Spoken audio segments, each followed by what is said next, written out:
Alright, here it is, how to set up WPA3 on a Raspberry Pi. Now a lot of people are talking about WPA3, but there's a difference between talking about it and doing it. So in this video, I'll show you how to configure it, and we'll go through some of the packet captures as well, so stick around.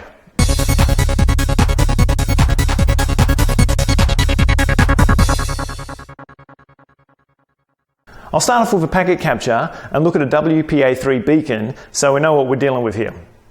Now here's one I captured earlier. It's just a single beacon from a WPA3 network. Now if we go into the details here, tag parameters, RSN information, auth key management, first of all you can see that it says there's 2, okay? The count is 2. So if we have a look at them, here they are, I'll just expand both of them. And you can see that the first one is PSK.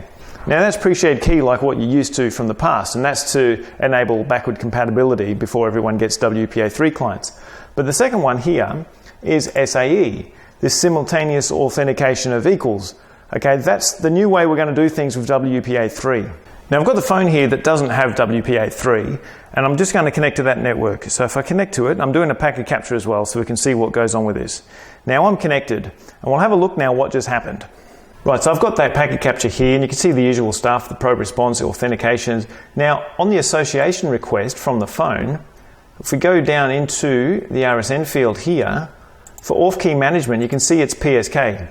So that's pre-shared key like it always was. And that's because that was also an option, as we saw on the beacon, to join the network. Now what that means is this phone, because it doesn't have WPA3, it didn't do SAE, okay? So this is not really up to date. So what I'll show you now is how I can disable that option, PSK, which will only let an SAE client join the network.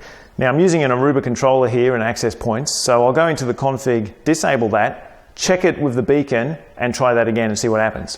Okay, so here in the controller I've got the config for that SSID, and there's a parameter called op mode transition. Now that's what I've got on at the moment, which lets both systems join the network. But if I disable that, just do no op mode transition, okay, and save that. Now I'll capture a beacon and we'll see what's in it this time. Okay, if I look at that new beacon this time, you can see that for the suite count there's only one, and that one is SAE. So I won't be able to connect to that with any legacy devices like this phone. And if I have a look at that on the phone here itself, it says it's an open network, okay, so it can't recognize it. So that won't be able to join. Right, so let's get on to the Raspberry Pi.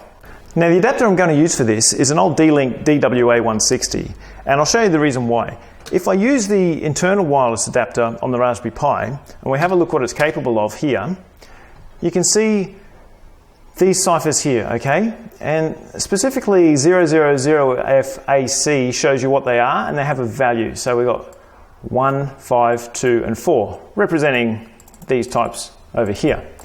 Now if I go back to what we saw in the packet capture when I had both options available, we can see, if we look closer, 000FAC, okay, we know we're dealing with type 2 and type 8.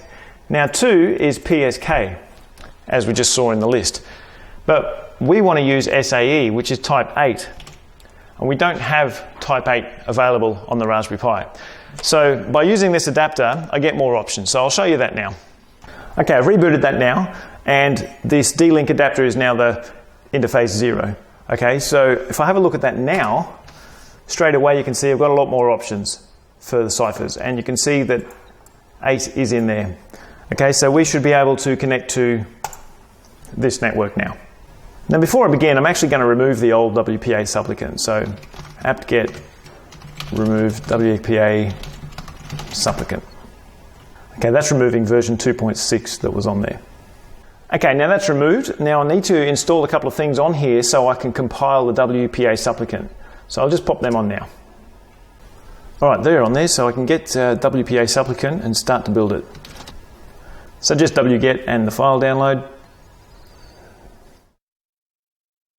Okay, so tar xvf WPA blah blah blah cd WPA supplicant. Now we're going to copy this default config to .config, and we're also going to edit that config a bit, because we have to do a few things here. First of all, we have to put 802.11w. This here for 802.11w, we enable that now. And the reason is that's management frame protection, and that's mandatory in WPA3, so we have to have that on there. Okay, now we'll just go to the end of this and add a couple more. We're going to add config dpp's y, config, the big one, SAE equals y, obviously. And for some reason, you need suite B as well, otherwise the compile fails when you add SAE. So just put that on as well. So save that and make that, and it will make our new WPA supplicant. Okay, so that's built. I just also have to do the make install. Okay, so now it's installed. The next thing I need, obviously, is a config file. So I'll build a config file for the network here. So standard sort of one, etc, WPA, blah, blah, blah. Okay, I'll put the fine details of these commands in the info so no one cries out there. Okay, so for the config, we just start with a network block. Network ssid equals, what do I call it, WPA3. SAE password equals CWE88 secret. Now you might notice that's different to a passphrase or a pre-shared key. It's SAE password. Okay. Next up, proto equals RSN. Next up, key management equals SAE. Obviously, that's the big one we're after here. Now we also have to do IEEE 802.11w equals 1. Now that's the management frame protection that I spoke of, because that's now mandatory. So I have to put that in there. And that should do the trick. Okay, so that's rebooted. Now I can look on the Aruba controller and see that it's associated and see what's going on. So if I show the user table, I can see that it got on here with that IP address. So if I ping that, we should get a response. A bit rough, but it got there. Okay, so there's our ping response. And if I show the AP association table, I can see the parameters of the wireless client here. And the one I'm really interested in is this flag here, which is capital S, if I can just do it there. If we look up, wherever it is, up here, we see that it's an SAE client, so we know it's using WPA3. And the other one here, this lowercase w, if we look up that, we can see 802.11w client. That was the management frame protection that we enabled in the config, so it would work.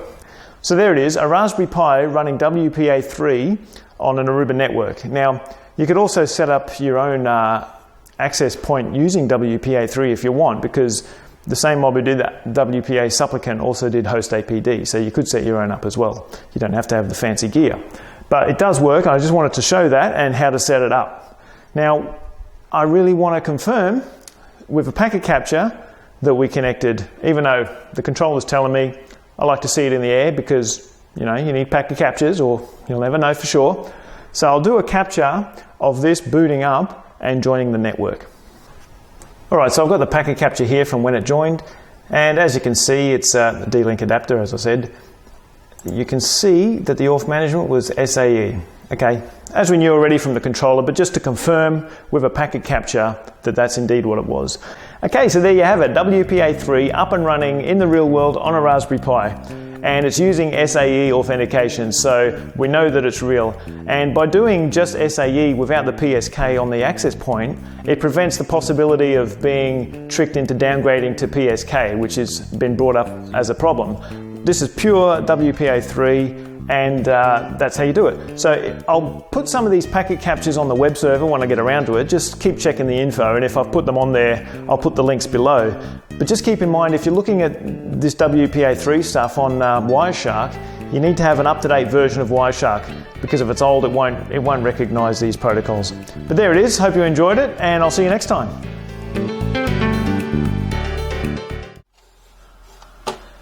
I shot the video, but I did not do the editing.